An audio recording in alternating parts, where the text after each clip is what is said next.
జగన్కు ఆ దారి కూడా మూసుకుపోయింది. జగన్ తన తండ్రి సమాధిని పునాదిగా చేసుకొని ఎంతో శ్రమించి వైసీపీని నిర్మించుకున్నారు. మరెంతో పట్టుదలగా కృషి చేసి ముఖ్యమంత్రి కాగలిగారు. అయితే ఓ భవనం నిర్మించడం చాలా కష్టం, కానీ కూల్చడానికి కొన్ని గంటలు చాలు.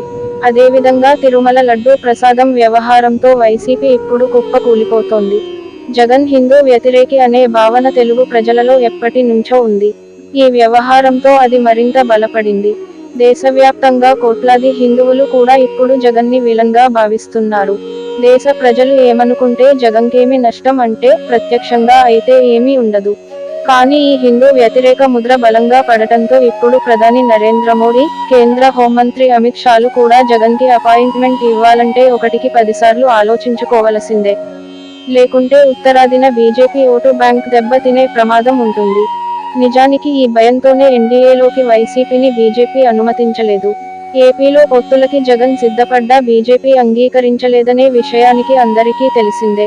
ఇక దేశంలో ముస్లిం ఓటు బ్యాంక్ని, లౌకికవాద పార్టీ అనే ముద్రని కాపాడుకోవడం కోసం కాంగ్రెస్ పార్టీ ఇటువంటి విషయాలలో చాలా ఆచితూచి స్పందిస్తుంటుంది. కానీ తొలిసారిగా రాహుల్ గాంధీ స్పందిస్తూ తిరుపతి లడ్డూ కల్తీ వ్యవహారాన్ని ఖండించి దర్యాప్తు జరిపించాలని ట్వీట్ చేశారు. ఎందుకంటే ఈ వ్యవహారంలో ఉత్తరాది రాష్ట్రాలలో కోట్లాది హిందువుల మనోభావాలను గౌరవించి వారికి దగ్గరయ్యేందుకు లేదా వారిని దూరం చేసుకోలేకనే. ఇప్పుడు జగన్ గురించి మళ్ళీ 2 ముక్కలు చెప్పుకోక తప్పదు.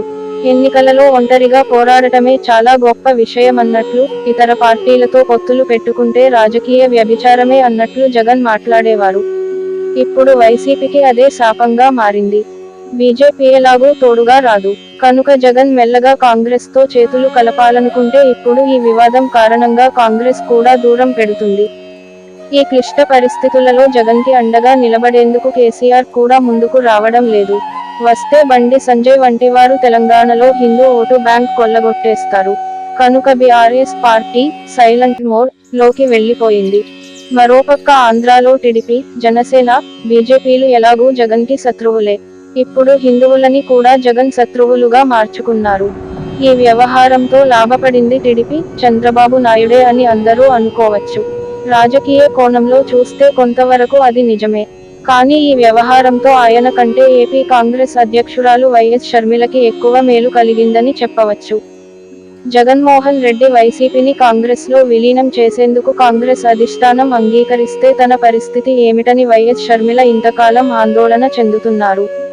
కానీ ఈ ఒక్క దెబ్బతో రాహుల్ గాంధీయే స్వయంగా జగన్కి కాంగ్రెస్ తలుపులు మూసేశారు కనుక ఇకపై ఆమె ప్రశాంతంగా ఏపీలో రాజకీయాలు చేసుకోవచ్చు. తిరుపతి వెంకన్న లడ్డూనా మజాకా?